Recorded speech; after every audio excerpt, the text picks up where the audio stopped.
Welcome to my channel Indrajeet classes. तो Indrajeet classes में आप सभी का स्वागत है। तो आज के दिन का शुरुआत एक न्यू लेक्चर के साथ करने जा रहे हैं, है ना, जो कि है ऑक्सफोर्ड बेसिक इंग्लिश ग्रामर का एक्सरसाइज 55, है ना। इससे पहले भी हम लोगों ने एक्सरसाइज 1 से लेके 54 तक कवर किया है, जिसमें हमने ग्रामर का बेसिक कंसेप्ट को डिस्कस किया है। तो जिन्होंने भी स्टार्टिंग लेक्चर्स को नहीं देखा है तो आपसे रिक्वेस्ट है कि आप सबसे पहले स्टार्टिंग लेक्चर्स को देखें, जिससे आपका ग्रामर का बेसिक कंसेप्ट क्लियर हो, जिसका लिंक वीडियो के डिस्क्रिप्शन में दिया गया है। और वो एक ही प्लेलिस्ट के अंदर में सारा वीडियो को डाला गया है ना, जिससे आप लेक्चर बाय लेक्चर सारे कंसेप्ट को क्लियर कर सके और ग्रामर को अच्छी तरह से समझ सके। क्योंकि बिना बेसिक को समझे हुए हम ग्रामर को अच्छी तरह समझ नहीं सकते, है ना। और स्टार्टिंग लेक्चर में हमने बहुत कुछ के बारे में डिस्कस किया है ना, आर्टिकल्स के बारे में, जेंडर के बारे में, डिग्री के बारे में, पार्ट्स ऑफ स्पीच के बारे में, सिंगुलर प्लूरल के बारे में, और भी बहुत सारी चीज़ के बारे में डिस्कस किया गया है।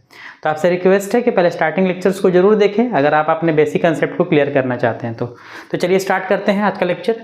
एक्सरसाइज 55, कोष्टक में दिए गए वर्ब्स को फ्यूचर परफेक्ट कंटिन्यूअस टेंस में प्रयुक्त कर वाक्यों को पूरा करें। मतलब कि जो वर्ब दिया है इसको किस फॉर्म में हमको लाके सेंटेंस बनाना है, फ्यूचर परफेक्ट कंटिन्यूअस, है ना। तो फ्यूचर परफेक्ट कंटिन्यूअस का रूल क्या होता है, सब्जेक्ट प्लस फ्यूचर जहां आ गया उसमें हमको सेल विल लगाना ही पड़ेगा।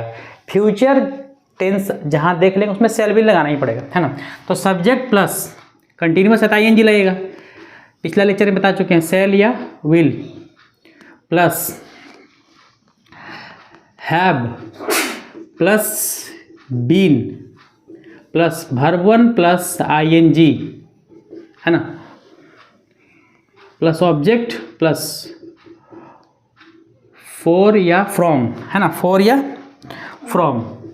सिंस की जगह में फ्रॉम लगता है, फॉर या फ्रॉम और प्लस टाइम। ये रूल है, लेकिन यहाँ हमको सेंटेंस में सब कुछ तो दिया हुआ है, सिर्फ क्या करना है, सेट कर देना है ना। फ्यूचर परफेक्ट कंटिन्यूअस टेंस का है, सब्जेक्ट दिया हुआ, वर्ब दिया हुआ, हमको खाली सेल विल हैव बीन और वर्ब ING लगाना है। क्योंकि किसी भी सेंटेंस में एक दो सेंटेंस में ऑब्जेक्ट, बाकी किसी में ऑब्जेक्ट नहीं है ना।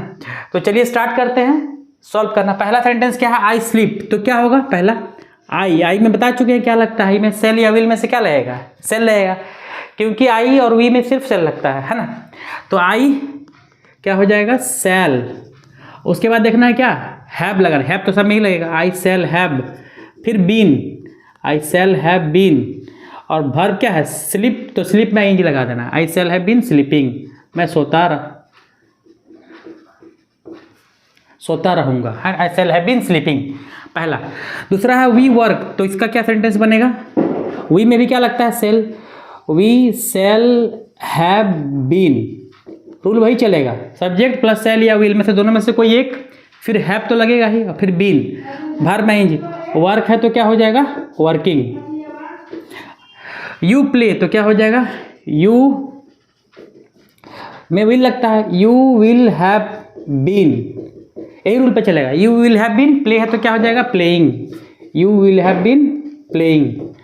Rule question number 4, he sing. तो ही में क्या लगेगा, सब में विल लगेगा, आई और वी को छोड़ के, ही विल हैव बीन सिंग। सिंग का क्या हो जाएगा, सिंगिंग, सिंग का क्या हो जाएगा, सिंगिंग।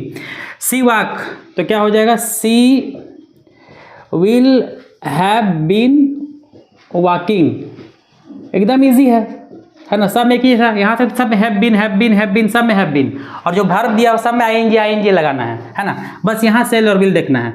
अगला राम, राम में भी will, Ram will have been क्या हो जाएगा, वेट है तो वेटिंग। अगला है दे स्विम।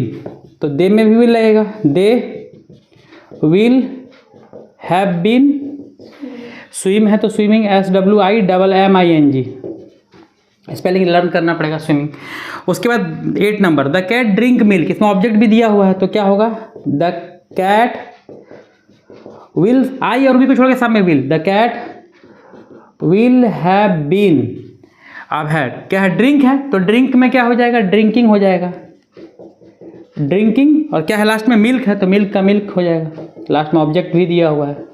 सारा में देखिए यहाँ पर क्या यहाँ से सब्जेक्ट के बाद shall have been, will have been, will have been, सब में वही है ना, या तो सेल हैव बीन या तो विल हैव बीन सब में लगेगा फ्यूचर परफेक्ट कंटिन्यूअस में, बस सेल विल देखना है। तो आई और वी में क्या लगेगा, सेल, और बाकी सब में विल, और हैव बीन तो सब में लगाना है, और जो भर दिया उसमें क्या लगाना है, ING.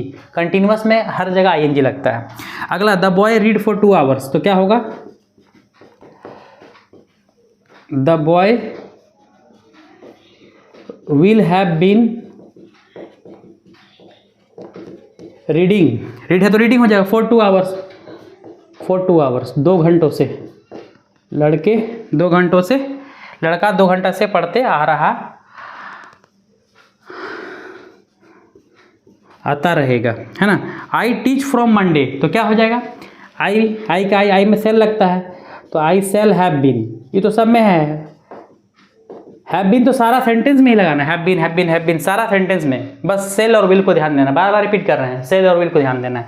I shall have been क्या होगा, टीच का क्या हो जाएगा, teaching, I shall have been teaching from क्या हो जाएगा, मंडे, मैं सोमवार से पढ़ाता रहूँगा। तो इस तरह इस एक्सरसाइज में मात्र 10 ही क्वेश्चन था, जो कि एक छोटा एक्सरसाइज था। तो इस तरीके से हमने रूल को भी समझा, फ्यूचर परफेक्ट कंटिन्यूअस टेंस को, रूल को समझते हुए हमने पूरा एक्सरसाइज को सॉल्व किया, है ना। यदि आपको फिर भी प्रॉब्लम है तो आप कमेंट बॉक्स में कमेंट कर सकते हैं, कुछ पूछ सकते हैं अगर पूछना हो तो, है ना, उसका रिप्लाई दिया जाएगा, है ना। तो आज का लेक्चर एक्सरसाइज 55 यहीं पर कंप्लीट होता है। नेक्स्ट लेक्चर में हम लोग एक्सरसाइज 56 को डिस्कस करेंगे। Thank you, keep watching, good bye.